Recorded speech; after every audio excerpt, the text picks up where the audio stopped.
मराठा आरक्षणाच्या मागणीसाठी आंदोलन सुरू असताना मनोज जरांगे पाटील यांनी सरकारवर पुन्हा जोरदार टीका केली आहे। धनंजय मुंडे आणि स्वतःची नार्को टेस्ट करण्याची मागणी करत सत्य समोर येईल असं देखील ते म्हणाले। कडक उन्हामुळे त्रास होत असला तरी सलाईन घेतल्यामुळे आता तब्येत सुधारल्याचं त्यांनी सांगितलंय। तसेच सरकारने मराठा समाजाला प्रमाणपत्र देण्यास मान्यता दिल्याचा देखील त्यांनी यावेळी सांगितलंय। मुख्यमंत्री आणि दोन्ही उपमुख्यमंत्री ओबीसी आरक्षणाला धक्का लागणार नसल्याचं सांगत असल्याचंही त्यांनी स्पष्ट केलंय। नाही आता परळीवाल्याला त्या धनंजय मुंड्याला सुट्टी नाही आता। त्याची नार्को टेस्ट माझी कशी होत नाही आरोपीची हे मी फुल लावून धरणार आहे आता पूर्ण वेळ।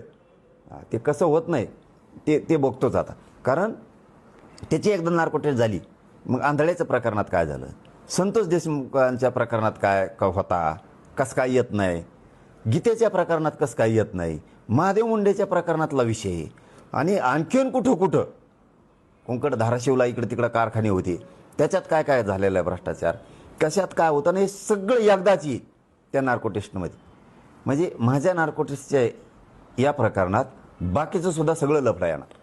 त्यामुळे हे होऊनच जाऊ दे आता। तू मरू घातलं वय आणला, मरतील तर लोकाचे मरतील, मरतील तर मराठ्यांचेच मरतील, आणि तुला मजा करायची वय लोकाचे लेकरं सोळावर देऊन तू बघतोस तू ऐकडा आता। या संदर्भात मुख्यमंत्री उपमुख्यमंत्र्यांकडे तुम्ही तक्रार करणार?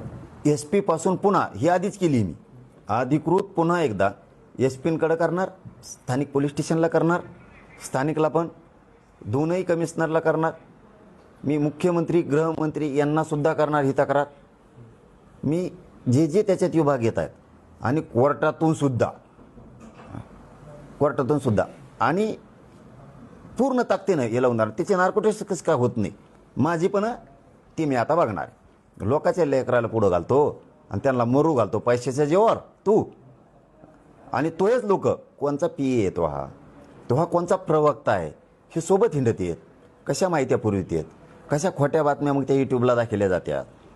कोण कोण भेटतं संभाजीनगरला, मंत्रालयात कोण कोण भेटतं, खाऊ गल्लीत कोण भेटतं, पुण्यात कोण भेटतंय हे सुद्धा यांनी शिकून म्हणजे ब्रेन वॉश केले आणि ब्रेन वॉश करून आरोप करायला लावायचे आणि त्यांच्या हातातून वाईट कृत्य करून घ्यायचं। हे काम बीडपासून लातूरपासून हे सगळेजण करून घेत आहेत वाईट काम हातातून। मग करून घेणारे सुद्धा हे सहआरोपी झाले पाहिजेत ना। ते जातीचे कोणचे असू, भले ते मराठ्याचे असू, नाही तर ओबीसीचे असू, नाही तर कोणाचे असू, हे सगळे आले पाहिजे। कारण याच्यात 50-60 जण आहेत ब्रेन वॉश करणारे। कोण कसं सांगायचं काय करायचं हे पुरे होऊन जाऊ दे। अरे बडबड करून नाही चालत रे। इकडे बी ऐकून घेतोत म्हणजे कच्चे नाही आहेत, ऐकून घेतोत म्हणून कच्चे नाहीत, कुंकडं बरळायचं नाही त्यांचं ऐकून। इकडे बी कच्चं रक्त नाही आहेत मराठ्यांचे, पण कोणाचं तरी मायमाऊलीचं ऐकून गप्प बसत असतं प्रत्येकजण। त्याचा अर्थ तुम्ही वापरणारच असाल ना, वाप जिरत येते आम्हाला जे। आणि इथून पुढं दुसरा मुद्दा, राज्यातले जेवढे बोलणार आहेत ना त्यांना आता तोडीस तोड जसेल तसं उत्तर मिळणार आहे, जशाल तसं तोडीस तोड। कुंकडं बोलते काही तर माझ्या पार आईबापापर्यंत यायले, ठीक आहे आपली वैचारिक लढाई होतो, आईबापापर्यंत येणार तुम्ही, आम्हाला माहिती आहे। मग तुमचं बाटलाचेच उसं होते तोडायला, तुम्ही कसं पात्राटात पडत होतात, आम्ही त्या भाषेत काढणार आहेत, 100% काढणार आहे आता त्याच भाषेत। नाही काढलं तर मग नाव बदलून ठेवा, तुम्हाला ज्या त्या भाषेतच आता काहीतरी ऐकायचं त्याचं। त्यांनी त्या खरकाट्यानी 5-6 जण उभा करून ठेवले आणि ते वच वच वच वच बुळबुळ बोलते, त्यांना वाटतं आम्हाला बोलताच येत नाही।